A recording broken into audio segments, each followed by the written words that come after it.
Praise Lord. Philadelphia family മീഡിയയുടെ കഥയും അല്പം കാര്യവും എന്ന പ്രോഗ്രാമിൻ്റെ പുതിയൊരു എപ്പിസോഡിലേക്ക് എല്ലാവർക്കും സ്നേഹപൂർവ്വം സ്വാഗതം. ഇന്ന് ഒരു വ്യത്യസ്തമായ കഥയാണ് ഇവിടെ അവതരിപ്പിക്കുന്നത്. കഥയിലേക്ക് കടക്കുകയാണ്. ഒരു സ്ഥലത്ത് അലസനായി നടന്ന് മറ്റുള്ളവരെ പറ്റിച്ച് ജീവിക്കുന്ന ഒരു ചെറുപ്പക്കാരനുണ്ടായിരുന്നു. അയാൾ ഒരു ദിവസം ഒരു വനാതിർത്തിയിലൂടെ നടക്കുമ്പോൾ രണ്ട് കാലുകളും ഇല്ലാത്തൊരു കുറുക്കനെ കണ്ടു.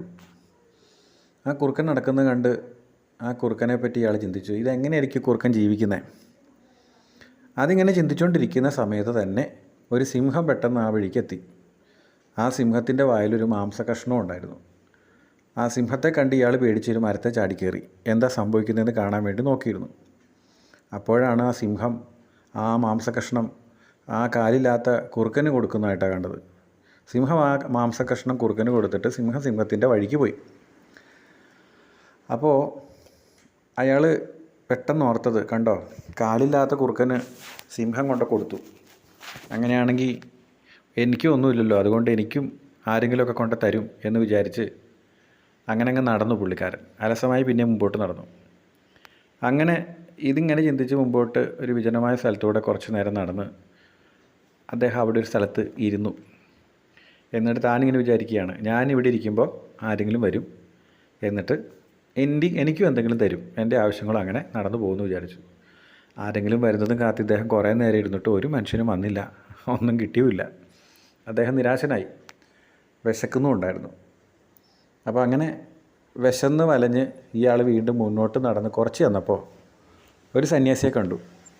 ആ സന്യാസിയെ കണ്ടപ്പോൾ ഇയാളുടെ കാര്യമെല്ലാം സന്യാസിയോട് പറഞ്ഞപ്പോൾ സന്യാസിയോട് ഇയാൾ ചോദിക്കുക, എന്തുകൊണ്ടാണ് എന്നെ ആരും സഹായിക്കാൻ വരാഞ്ഞത് എന്ന് ചോദിച്ചു.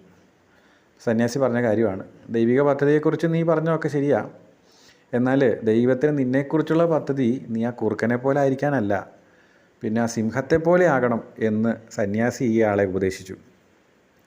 അപ്പോൾ ശരിക്കും ഓരോ ആളുകളുടെയും ജീവിതത്തിൽ ഇങ്ങനെയൊക്കെ തന്നെയാണ് സംഭവിക്കേണ്ടതെന്നാണ് ഈ കഥ നമ്മളെ ഓർപ്പിക്കുന്നത്. സിംഹം ആയിരിക്കേണ്ടവൻ കുറുക്കനായാൽ എങ്ങനെയിരിക്കും? പക്ഷേ നാം സിംഹമാണോ കുറുക്കനാണോ എന്താണ് ആവേണ്ടതെന്നത് നമ്മുടെ തീരുമാനത്തെയും ജീവിതക്രമത്തെ ആശ്രയിച്ചിരിക്കുന്ന കാര്യമാണ്. സിംഹമാകാൻ സാധ്യതയുള്ള ഒരു കുറുക്കനായാൽ മതി എന്ന് തീരുമാനിച്ചാൽ ഈ കഥയിലെ യുവാവിനെ പോലെ തന്നെ ജീവിതം പരാജയപ്പെട്ടു പോകും. ആകയാൽ ദൈവം നമുക്ക് നൽകിയിരിക്കുന്ന കഴിവുകളെ താലന്തുകളെ കണ്ടെത്തി ജീവിതത്തിൽ നമുക്ക് എന്തായി തീരാൻ കഴിയുമോ ആ ഏറ്റവും ഉന്നതാവസ്ഥയിലേക്ക് എത്തിച്ചേരാൻ ശ്രമിക്കണം. ഉന്നതമായ അവസ്ഥയെന്ന് പറയുന്നത് നമുക്ക് എത്തിപ്പിടിക്കാവുന്ന സ്ഥാനമാനങ്ങൾ കൈവശമാക്കാവുന്നൊന്നുമല്ല. ഈ സിംഹത്തെ പോലെ മറ്റുള്ളവർക്ക് അനുഗ്രഹമായി തീരാവുന്ന ഒരു പ്രാപ്തി നേടുക, ഏറ്റവും ഉന്നതമായ നിലയിൽ എത്തിച്ചേരുക എന്നാണ് ഉദ്ദേശിക്കുന്നത്. ശാരീരികമായും മാനസികമായിട്ടും സാമ്പത്തികമായിട്ടും വിദ്യാഭ്യാസപരമായിട്ടും സാമൂഹികമായ വിവിധ വെല്ലുവിളികളെ നേടുന്ന അനേകർ ഈ കുറുക്കനെ പോലെ നമ്മുടെ സമൂഹത്തിൽ നമ്മുടെ സേവനം ആവശ്യമുള്ളവരായിട്ടുണ്ട്. അതുപോലെ വെല്ലുവിളികളില്ലാതെ തൃപ്തികരമായ ആരോഗ്യത്തോടെ ജീവിക്കുന്ന ഓരോരുത്തരുടെയും കടമയാണ് അങ്ങനെയുള്ളവരെ കരുതുക എന്നുള്ളത്. ഓരോ വിഭാഗത്തിൽപ്പെട്ടവർക്കും വ്യത്യസ്ത സേവനങ്ങളായിരിക്കും ആവശ്യം. ഇന്നത്തെ സാമൂഹ്യ രാഷ്ട്രീയ സാഹചര്യങ്ങൾ വ്യത്യാസപ്പെട്ടാൽ തന്നെ പലർക്കും പ്രതിസന്ധികൾ തരണം ചെയ്യാൻ സ്വയം സാധിക്കും. അങ്ങനെയുള്ള രംഗങ്ങളിൽ ആ വ്യവസ്ഥിതികളുടെ നവീകരണത്തിനായി ഒരു സിംഹം എന്ന പോലെ പ്രവർത്തിക്കുവാൻ സന്നദ്ധരാവുക എന്നതായിരിക്കണം നമ്മിലൂടെ നിറവേറേണ്ടത്.